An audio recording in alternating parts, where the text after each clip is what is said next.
పరలోకమందున మా తండ్రి నామం పరిశుద్ధపరచును గాక, రాజ్యం వచ్చును గాక,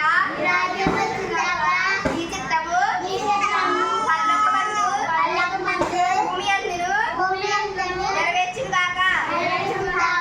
మాకు కావలసిన అనుదిన ఆహారము నేడు మాకు దయచేయము. మీరు క్షమించిన ప్రకారం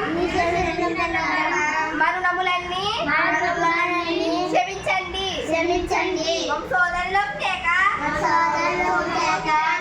మాకు దుష్టునికి తప్పించండి.